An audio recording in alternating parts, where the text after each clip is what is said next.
Huwag kayong tumae dyan. Lagot tayo kay nanay nyo.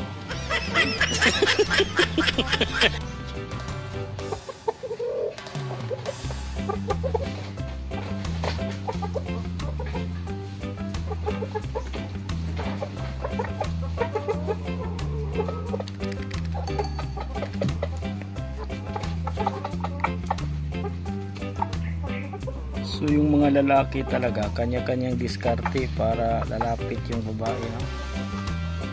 Talagang mautak to. Kanya-kanyang diskarte siya para lalapitan siya ng mga babae. Ayan.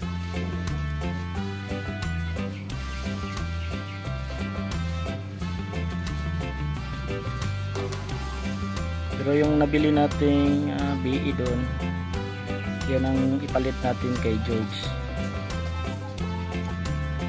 Si George ihalo lang muna natin sa RIR natin. Yung BE, yan ang solid BE natin na isama natin itong tatlong babae.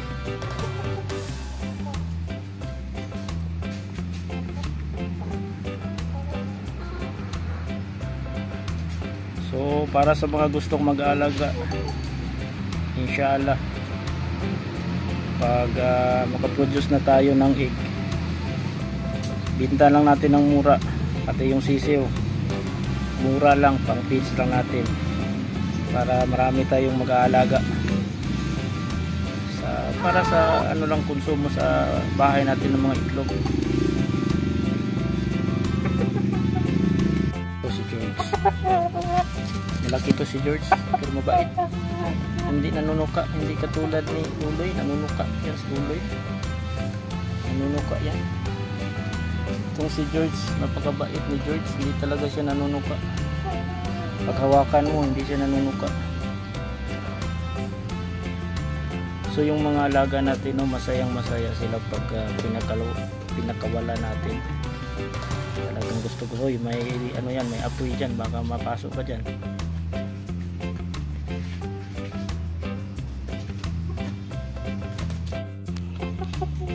Huwag dyan kasi baka mapasok yung paa niyo. Maluto kayo ng wala sa tamang oras. So sa pag-aalaga natin ng mga manok, dapat tinitingnan natin sila isa-isa. Kung sino yung mahinang kumain, obserbahan natin. Kung kailangan painumin ng gamot, talagang painumin mo kagad ng gamot. kailangan talaga malinis yung tubigan, yung kulungan nila malinis.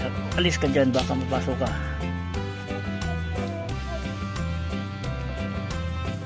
Para yung hindi nila maamoy yung mga ipot nila, kasi yun ang dahilan minsan nagkakasakit sila.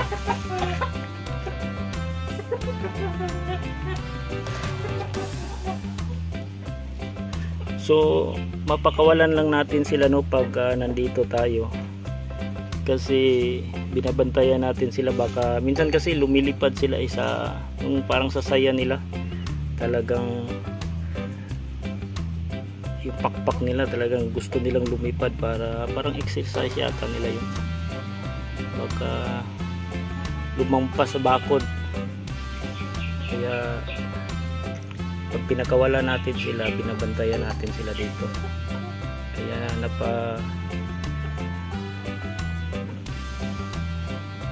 papakawalan lang natin sila pag nakapunta tayo dito once a week, every Saturday and Sunday and Saturday.